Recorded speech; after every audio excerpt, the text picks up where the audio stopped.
We continue now at the top of Daf Mem Vavam and Beis Meseches Bava Metzia. This is Bava Metzia Daf 46b. On the previous summit, the Gemara is discussing whether coins can create a kinyan chalipin, and the Gemara brought a proof from a Mishnah in Meseches Kiddushin.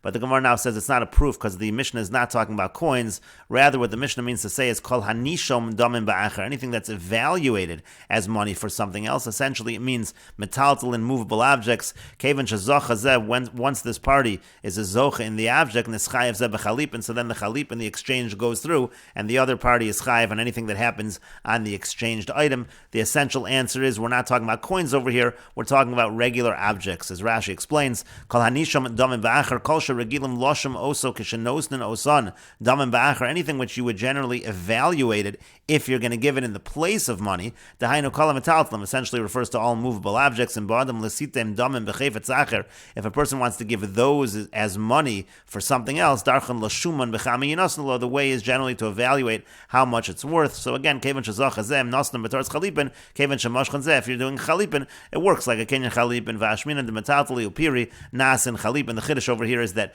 metaltali and piri, meaning movable objects and produce, is all good for chalipin. V'lo ba'inan kli. The point is you don't need a vessel. We saw earlier, and we're going to see as we go on, that some require dafka, a vessel, to shalaf ish na'alo, lav dafka. But here we're saying no, it doesn't have to be na'alo. It doesn't have to be like a shoe. It's lav dafka, that it has to be a kli. De l'kaim kol davar, dashina l'kaim b'chol davar. Kid l'kaim on, like we'll learn from l'kaim kol davar, that it could be with anything.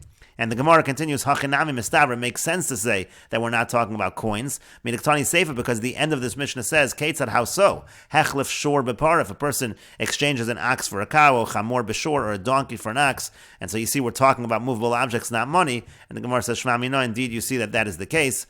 And Rashi says, Hachinami mistavra delav b'matvei askin, and it makes sense, we're not talking about coins. The Katani sefer, Ketzad hechlif shor bepar, because it goes on to say, an example, clearly not talking about coins. But the Gemara continues, but according to what we thought at the outset, matbeya, that we are talking about coins, so my ketzad, so what does it mean ketzad? It goes on to give an example that's not coins. So how could we have even thought that we're talking about coins at the beginning of that Mishnah in Kiddushin? And the Gemara says, Hachi Kamar, no, this is how we would have interpreted the Mishnah, upei nami avdi chalipin, and besides for coins, also produce. Also, if you have movable objects that aren't, it doesn't mean specifically produce, it means any movable object that's not a vessel, could also do chalipin ketzad. So hechlif shor bepara, or chamor beshor, if he exchanges an ox for a cow or a donkey for an ox, that's going to be a kinyan chalipin. But the Gemara continues, hanichel Rav Sheshes. Now all of this makes sense according to Rav Sheshes. Diamar piri avdi chalipin. He says that produce, meaning it doesn't have to be a vessel, any movable object can create a chalipin. Elul Rav Nachman damar kli in aval piri lo avdi chalipin. But according to Rav Nachman, who says only a vessel, but other things that are not considered kalim don't create a kinyan chalipin. So my ketzat. So then how do you explain the how so? How do you explain the ketzat in the Mishnah? Clearly it seems that you have a chalipin with a shor and a para. And the Gemara answers to that, Hachi Kamar, this is how we would interpret the Mishnah according to Rav Nachman, that says you can only do kinyan chalipin with a vessel. What it actually means is yesh domim shehein kechalipin. You have situations of giving things as a value that can be like a chalipin. Ketzad, how so? Hechlif dmei shor bepara, if he exchanges the value of an ox for a cow, or dmei chamor beshor, or the value of a donkey for an ox, that could be something that is like chalipin. And Rashi explains what that means. Hachi Kamar yesh domim shehein kechalipin reisha v'sefer chadi. First of all, the beginning and the end of the Mishnah are all the same idea. V'ashminan diyesh toras damim shahamos konos below mashicha kechalipin shel suder. You can have a situation where money can create a kinyan like chalipin as follows. Ketzad, how so? Hechlif demei shor bepara. It means as follows. Machar lo shor bekach v'kach mos. Let's say a person sells another person an ox for a certain amount of money. Umashach ashor, and so the buyer, he does a kinyan mashicha, he pulls the ox. V'neschayev lo hamos, and now the buyer has to give a certain amount of money. Amar lo halokeach, and then the buyer says, Para yeshli shani nosin lach b'dmei ashor. You know, I'm going to give you, instead of giving you the money which I owe you, I'm going to give you a cow as the payment for the shor. V'niyosu yacha, they both agree. V'kibul olav, and he accepts it. Neschayev balapara losas los apar. So now he has to give the cow that he promised. Ve'enechon mehem yochol achzer. No one can retract on that deal. That's all the Mishnah is really saying. That is similar to chalipin. Really, we're talking here about a regular kinyan that has to do with money, but you then exchange the money for an object, and then you become obligated. And then the way we read the Mishnah is as follows: and it means any movable object that a person evaluates the value of that object, and he gives the value because of some other object that the lokech has. Once the buyer takes what he's buying, he does a kinyan meshicha, even if he takes it thinking he's going to give money, but then he says that he's going to give the object instead in lieu of the money. And so now the second lokeach, meaning the person receiving the exchange, he instantly acquires that object. He's chayiv in any onsim that happened to that because his money has now acquired all of the onsim that happened to that exchange. And Rashi continues, Ketzar, how so hechlif demei shor b'par, if a person exchanges the value of the ox for a cow, Rashi says, Shamlo hashor b'dam. What happens is as follows. He evaluates the ox in terms of what it's worth monetarily. Al menas sheyitin lo zepar. And again, they make a condition that the person's not going to give money for the ox. Instead, he's going to give a cow. But osan ma'os kana. Through that money, there is a kinyan. Now, essentially what Rashi is saying over here is that it's not that the person gives the ox, and then the other person says, I owe money, but instead of the money, the cow, and that creates the kinyan. What's actually creating the kinyan over here is that he's evaluating what the ox is worth, and we're treating the giving over of the ox as if he gave over money. Now, normally, if a person gives money over to somebody else, let's say he's buying something, so if a person gives over money, we generally say most do not create a kinyan.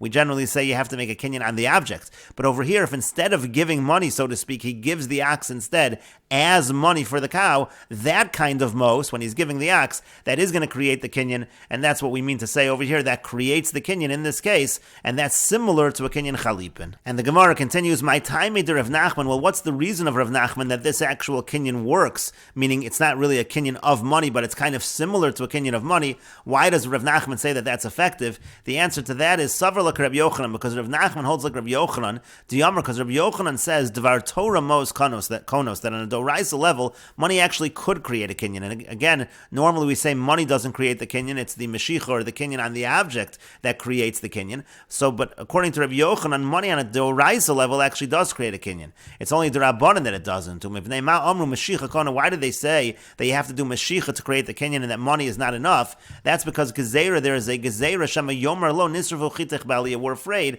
that let's say a person does use money for a kinyan. So let's say the buyer gives over the money to the seller, and that creates the kinyan, and the object is still in the possession of the seller. We're afraid the seller might say, well, the wheat that you just bought, it got burned on the upper floor. And so therefore we really want the object to make its way to the buyer to create the kinyan. Now on common types of situations, the Rabbanan makes such a gezerah. So in a regular, normal transaction, we make that gezerah, but milsa de lo shchicha lo gazru be Rabbanan. But let's say over here, where it's not a normal situation, instead of giving money, you're giving an ox instead of the money. That's not common, so the Rabbanan don't make the gezerah, and that's why over here we say that the money, in this case the ox, which is in place of the money, is kona. And the Gemara continues, Reish Lakish diyamar meshicha mefureshes min haTorah. Now, according to Reish Lakish, who says that meshicha is a doraisa, the idea that money cannot create a kinyan is actually a doraisa concept. So hanichi savar la Rav Sheshes. So it's okay if he holds like Rav Sheshes, mitaretz la Rav Sheshes, meaning then he can explain the Mishnah like Rav Sheshes, that the Mishnah is talking about a regular kinyan chalipin. Kinyan chalipin does not have to be with kalim, it doesn't have to be with vessels. Eli savar la Rav Nachman, but if Reish Lakish holds it like Rav Nachman, diyamar piri lo avdi chalipin, who says that movable objects that are not vessels do not create a kinyan chalipin. Umat be'alo kani, and also money is also not able to create that kinyan. And so over here, hechi metarzla, how are you going to explain this Mishnah? There's no way to explain this Mishnah if you're going to hold like both Reish Lakish and Rav Nachman, because on a doraisa level, money cannot be kona, and also you can't be doing a kinyan chalipin over here because it's not vessels. So what's going on with the shore and the par in this Mishnah? And so the Gemara says, Al karchach Rav Sheshes metarzla. You do have to say that Reish Lakish can only explain the Mishnah according to Rav Sheshes, meaning to say the only way that Reish Lakish can explain the Mishnah is we're talking about a kinyan chalipin with non-vessels. And the Gemara continues to nan. We learned in the Mishnah, Kala metaltal and konin zeh, all movable objects acquire one another. V'yamar Reish Lakish, and Reish Lakish said on the Mishnah, V'afilu kismali mos, b'kismali mos, even if you have a purse full of money, that can create a kinyan chalipin with another purse full of money. You see that money can create a kinyan chalipin. And the Gemara answers, Tirgama Ravacha, Ravacha answers, B'dinar anka v'anigra. We're talking about the dinar of anka and anigra, which means echad shepaslaso malchus, v'echad shepaslaso medina. One of them, the king, said it's not a good good coin. The other one, the people of the Medina, the people of the province, they don't use it anymore. So therefore, if it's not really used coins, as the point is, if it's a disqualified kind of money, it's not considered money at all, and that's why the Kinyan Chalipin would be effective. And the Gemara says, it's necessary to have both cases where the kingdom disqualified it and the people of the province stop using it. Diashmin and Paslaso Malchus, because if we only had the case of disqualified by the kingdom, Mishum de lo Sagi Klal, that's because it doesn't circulate at all. Avol Paslaso Medina, but if the people of the Medina, they don't use it, the Sagi Lebe Medina Achrisi, but it is going to be used in a different province, Ema Kati Matbeya, who then I might say that it's still considered a coin, Ve'in Matbeya Nikna Bechalipin, and a coin cannot be acquired through Kinyan Chalipin. Viashmin and Paslaso Medina, and if we only had the case where the people don't use the coin, Mishum de lo Sagi Leilo Betzina Velo Befarhesia, that's because it's not going to be used privately or publicly. Avol Paslaso Malchus, but if you have a case where the kingdom disqualified it, the Sagi Le Betzina, where it could be used privately, so Ema Kati Matbeya, I might say that's still considered a coin. Ve'in Matbeya Nikna Bechalipin, and a coin cannot be acquired through Kinyan Chalipin, and so therefore Tzricha, that's why both cases are necessary to be taught. And Rashi explains, Va'afilu kismale mos, again, even a purse full of money, V'al karchach bechalipin coming out. Reish Lakish must be talking here about a kinyan chalipin. Di'i b'toras damim mos lo kanu, because we just said before that according to Reish Lakish, money cannot create a kinyan, it can't be toras damim. Shma mina matbeya nasa chalipin v'nikna bechalipin. So we see from Reish Lakish's interpretation of the Mishnah that a coin can create chalipin and can be acquired through chalipin. And the Gemara answered, Tir Gemara Ravacha answered that what we're talking about over here, b'shashtein mos psulos, we're talking about disqualified money. To have a like kashar metaltalin, so it's like any other movable objects. Machlif kis mali dinari anikon bekis mali dinarim anigra. You're switching a purse full of dinari anikon with a purse full of dinarim that are anigra, which we explain as follows: Echad mehem paslaso malchus v'echad mehem paslaso medina, means that one is disqualified by the king and one is disqualified by the province. Hamelech gazar shalo yotziu, meaning the king made a decree not to use this money. Uvnei medina lochen oso b'hatznei, but the people still use it privately. V'echad mehem, and then the other one is Paslosa Medina, that was disqualified by the people. B'nei Medina Sanu, the people don't like using that money. Aval HaMelech Lo Tziva, but the king never said anything. Umotzian Osam B'shar Medina's HaMelech, so they use it in other provinces of the king.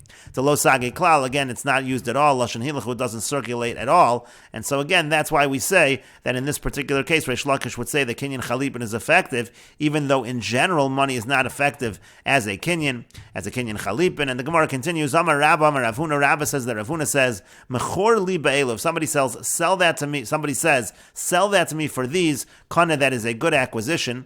And Rashi explains, Mechor li ba'elu, sell this to me for these, means achaz biyado mos. A person is holding money in his hand. V'yamar lechaver, says to his friend, Mechor li chayfetz shalcha, sell me your object, be'elu shabiyadi, with this money that's in my hand. V'lo hikbid lishol kamahim, but the person who's selling doesn't even ask how much money it is. V'kevel miyado lokeach, he accepts the money from the buyer without even seeing how much money. Kana lokeach ha'chayfetz b'mos halalu. So then the person is able, the lokeach is able to acquire the chayfetz with the money, even though in general money is not kona. Here that's effective. And neither party is able to retract, and we will continue with this discussion in the next video on Daf Mem Zayin Amid Aleph.